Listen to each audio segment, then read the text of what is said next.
আসন্ন ফেব্রুয়ারিতে ছাত্র জনতার নেতৃত্বে নতুন এক রাজনৈতিক দল আত্মপ্রকাশ করতে যাচ্ছে।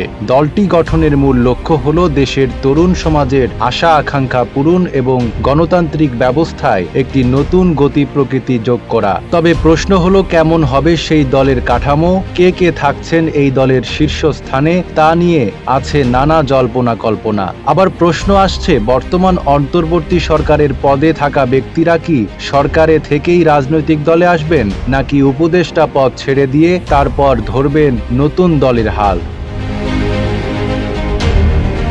দলটি একটি অন্তর্বর্তী আয়োজক কমিটির মাধ্যমে প্রতিষ্ঠিত হচ্ছে। ক্ষমতার ভারসাম্য বজায় রেখে দলটির গণতন্ত্র তৈরি করা হচ্ছে। আগামী জাতীয় নির্বাচনে ৩০০ আসনে প্রার্থী দেওয়ার লক্ষ্যে কাজ করছেন ছাত্র নেতারা। কালার এক্সপার্ট, জর্জ স্যাপ এবং মাইল্ড অন হ্যান্ডস টেকনোলজি সমৃদ্ধ অরিক্স ক্রিস্টাল ওয়াশ আপনার লন্ড্রি এক্সপার্ট।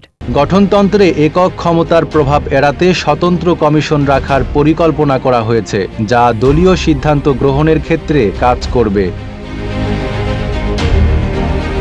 দলের নেতৃত্বে থাকবেন ছাত্র আন্দোলনে অংশ নেওয়া উল্লেখযোগ্য নেতারা। বিভিন্ন সূত্রে জানা গেছে, নাহিদ ইসলাম, মোহাম্মদ নাসির উদ্দিন পাটোয়ারি, আক্তার হোসেন, মাহফুজ আলম, আসিফ মাহমুদ, সজীব ভুঁইয়া, হাসনাত আবদুল্লাহ এবং আব্দুল হান্নান মাসুদের মতো নেতাদের নাম শোনা যাচ্ছে। তবে নাগরিক কমিটির যুগ্ম আহ্বায়ক সারোয়ার তুষার জানিয়েছেন, শীর্ষ নেতৃত্ব নিয়ে এখনো চূড়ান্ত সিদ্ধান্ত নেওয়া হয়নি।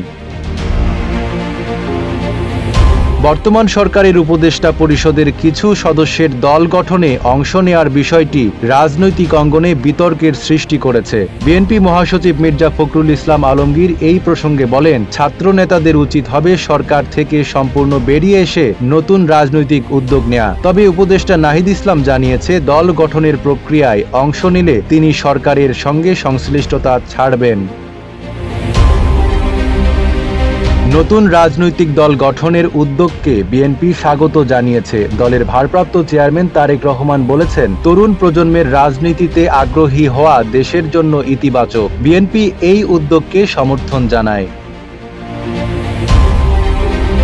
দলটি ডান, বাম এবং মধ্যপন্থীদের অংশগ্রহণ নিশ্চিত করতে চায়। এতে শ্রমজীবী থেকে পেশাজীবী এবং তরুণ থেকে বয়োজ্যেষ্ঠ সবার উপস্থিতি থাকবে।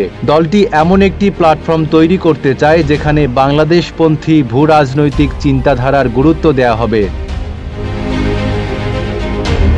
নতুন এই রাজনৈতিক দল গণ অভ্যুত্থানে নেতৃত্ব দেওয়া ছাত্র নেতাদের নিয়ে গঠিত হওয়ায় এটি তরুণ প্রজন্মের রাজনৈতিক চাহিদা পূরণ এবং গণতান্ত্রিক ব্যবস্থাকে শক্তিশালী করতে গুরুত্বপূর্ণ ভূমিকা রাখবে বলে ধারণা করা হচ্ছে। নাইম আরাবী, ঢাকা পোস্ট।